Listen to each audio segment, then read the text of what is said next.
So before we get on to the alleged funny stuff, which, by the way, if you put alleged in a story, does not stop the lawsuit. Now, just so you know. By the way, do you feel chided enough about not wearing your news headgear? I do. I am thoroughly chided. Okay. I have been chided, abraded, abrasive.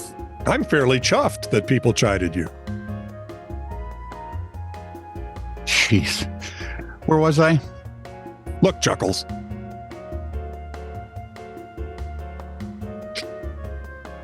Oh, please. Go get him, Charlie. I'll wake up, right? I'm going to wake up.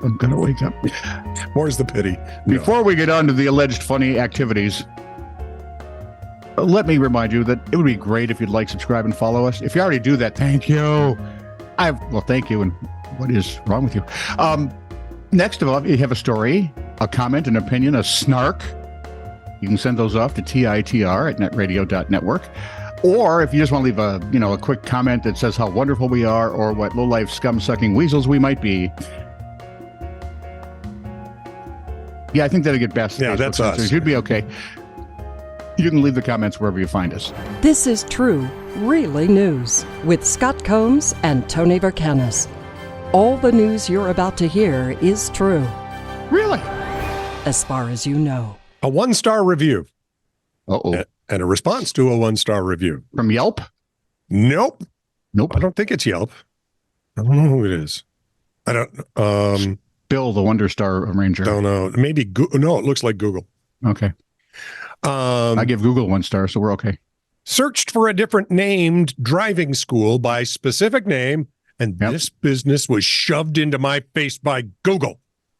Not happy about the forced advertisement, especially when I wasn't even searching for your business in the first place. If I wanted to use your services, I would have gone to your business directly. Did they give them that ad about how to say ma'am correctly? Probably. I don't even live within 30 miles of your location. Company response. Wait. You're upset because you saw our ad on Google. LOL. I hope you realize that this is the type of review that makes it look like our competitors have it out for us. We're a family-owned business who pride ourselves on top-notch service. This review is ridiculous, yet comical. I think I'll use this review in our next ad. Look at our only 1-star review. Dum, dum, dum. Viewers are going to love it. Thanks for the material. And that's how you deal with these kind of cranky people. I like Taylor. Well, see, it reminded me of Taylor Tomlinson. Oh, yeah? When she went out, she did one of her shows, one of her tours, and she talked about going to a psychiatrist and taking medication. Oh, yeah. And at first I wasn't sure if I was going to talk about it, but then I realized I needed a whole tour's worth of new materials. Oh, fire sale. Everything goes. Everything.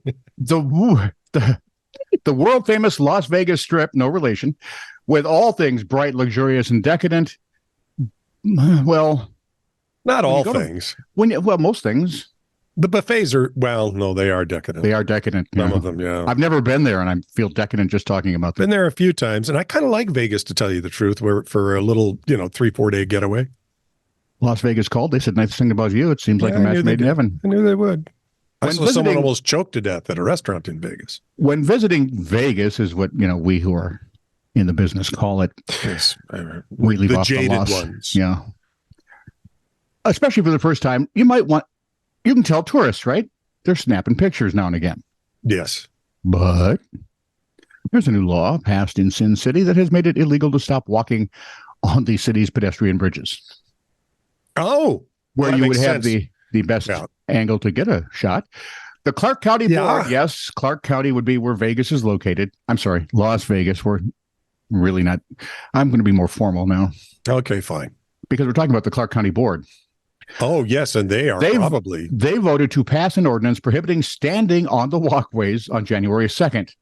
No slackers. They went into effect January 16th. Yes, 2 weeks later. I know. I can tell you probably why. In case you stop and stand around, you could end up paying hundreds of dollars in fines or face months of jail time. Or an incredible backup of people walking around Las Vegas. On paper, the legislation's goal is to prevent dangerous conditions from forming on the crowded bridges and to prevent criminal activity. Yep. I get it. Although the intentions behind the law are good, it does have its opponents. Oddly enough, the ACLU is on this one. Here we go. I'm not convinced that they're on the right side of this, but they're so seldom on the right side of anything. Lately, especially. The last 15, 20 years, one or two a year they get right. Where was I? ACLU of Nevada, which is the state where Clark County is the county in, where Las Vegas is the city in. Okay. Ma'am. Got it. So we're in Arizona? Yes, just good south of there. All right. The wording of the law says the ACLU might be a bit broad and theoretically open to abuse. Okay. Theoretically, every law is open to abuse. To be clear, though, the new law does not stop you from standing around everywhere in Las Vegas, because it'd be hard to play a slot machine if you had to keep moving. According to, or anything, actually, you'd have to go around the table and then you'd be behind the dealer. They don't like that. According to the text of the law, it only concerns the city's pedestrian flow zones. They didn't have these when we were kids, pedestrian flow zones. Yeah, we called them hallways. Yeah, pretty much. In plainer terms, that means pedestrian bridges crisscrossing the strip alongside the connected stairwells, escalators, and other structures up to 20 feet away. Yep. So if you're a smoker, you already know how to measure this, right? You know where 20 feet is. Yep, absolutely. All in all, the bridges account for about 6% of the total walkable areas available to pedestrians on the strip, which is what makes this so pressing. Because it's like 6% of the places you could walk. Despite, he said sarcastically, despite that, the ordinance text states that the pedestrian bridges experience a disproportionately high number of calls for law enforcement assistance. Emergency and service calls are twice as common on the bridges than on Vegas's regular sidewalks. Okay. Why? I'm altercations. If you're blocking the bridge, those things get packed. That's true. And as people are moving from place to place, you got to use those, I expect. And if it's packed, pickpockets are going to be running amok. Hey, don't get ahead of me here. Lawmakers argue the lack of space on bridges is a big part of the problem. The new law then seeks to improve safety by keeping the narrow ways from clogging up. They could just use Drano. That's what we do. As long as people... Actually, what we do is we make them large and attach buildings to them so that it looks like we live in a gerbil house. Just release fart fog. They'll move. As long as people keep walking, they're less likely to encounter problems, whether it's pickpockets or anything else. It does not cover all cases of stopping, apparently. So, yes, we think you'd be safe to stop to tie your shoes. Or have a heart attack. That would be iffy. After all, they are the city fathers. For the time being, if you visit Vegas, it might be best to just move along. There's nothing to see here. Although they've spent, of course, millions and millions of dollars for stuff for you to it's so funny. Yeah, marching up and down the street in Vegas. Is it funny haha or funny strange? It's funny strange. Okay. You get used to the size of the casinos and the hotels and everything, right? And you forget how enormous they are. They are. And then you go to fly out of Las Vegas, you see the strip, and then you see regular Vegas, and you go, holy crap. It's stunning. It's stunning. It's like going into a Western set. Yeah, but like a giant Western set. You've got the whole town built until you walk behind anything. And then you just see the boards holding up the fronts, the facades. So a smuggler tried smuggles. Yes, tried to fly to Dubai with Kinder Surprise eggs. Boy, are his arms tired. Full of drugs. Kinder Surprise eggs, so little kids surprise eggs. Full of drugs. Hidden. Easter basket? Up his bum. Yeah, I was hoping we weren't going there. Michael Whitty from Hoyton. Wait a minute, hang on. What? Ew. Okay, go ahead. You got another one in there? I got lots. Well, save one because you're going to need it near the end of the story. Was caught with thousands of pounds of cocaine, ecstasy, and ketamine after arousing the suspicions of sniffer dogs at Manchester Airport. So they must be thousands of pounds money. I hope so. Because you're not going to get thousands of pounds of drugs up your butt. Holy buckets, that'd be a big old butt. The 25 I mean, I know some people like big butts, but Hey, look, there's some crack back here. Anyway, the 25-year-old. never mind, just a plumber. Thank you. I'm here all day. The 25-year-old was stopped by UK Border Force officers as he queued to board a flight, which was due to take off for the United Arab Was Emirates. he squirmy and uncomfortable looking? Apparently not. Because I would have been. Apparently the dogs just kind of took a liking to his backside. That's what dogs do. Came after a drugs dog indicated that he had illicit substances upon his person, and I wonder what the signal is. Nose in rear? Well, see, that'd be hard to tell. He's either sniffing for drugs or you're now his best friend. Whitty was taken to Withenshaw Hospital following his arrest request, but refused to comply with. Could you arrest me, sir? Once transferred into custody, no contraband was discovered during a strip search. I know why. It wasn't out in the open.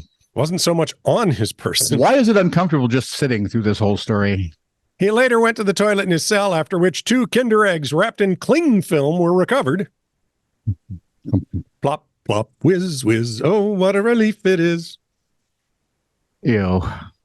When opened, these capsules were found to contain 40 ecstasy tablets and 31.22 grams of ketamine.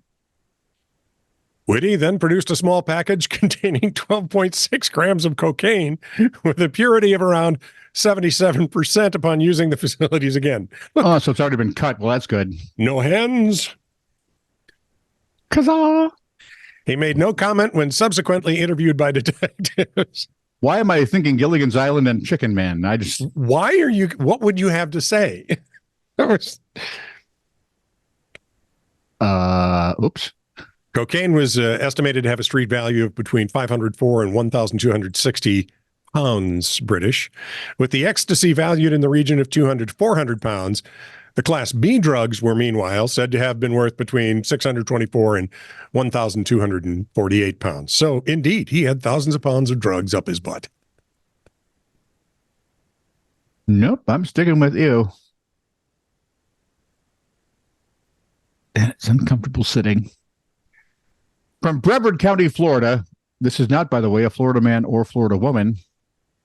After 102 complaints over 3 years have been made against them, yes, it's a Florida couple. 2 bad neighbors have found themselves behind bars. Think about it for a minute. Yes. 102 complaints. Wow. Brevard County Sheriff's Office. Brevard County Sheriff's Office, who I watch more often than not on Cops, announced the arrest of 2 residents, 56-year-old James Williams Jr. and 31-year-old Kaylin Whitson. Wow. Together, they're up to about 58. Sure. They were charged with aggravated stalking. Their arrest came after deputies tried a different approach to catch them, since they allegedly wouldn't comply with law enforcement orders. Deputies have responded 102 times to the house for various complaints, ranging from loud music to trespassing. According to the Brevard County Sheriff's Office, Williams and Whitson continually and intentionally harassed their neighbors, and at several junctures, our team approached them and asked for volunteer compliance to bring a stop to the numerous complaints.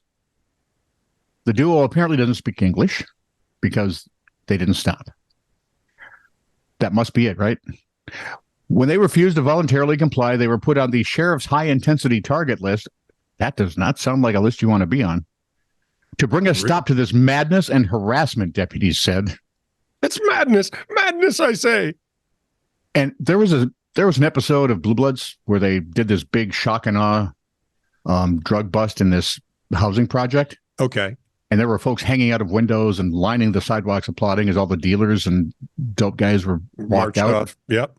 I'm guessing it looks something like this because they got an arrest warrant and the bad neighbors were cuffed and stuffed into the patrol car. And I'm guessing all the neighbors are out there going, thank you, thank you, thank you.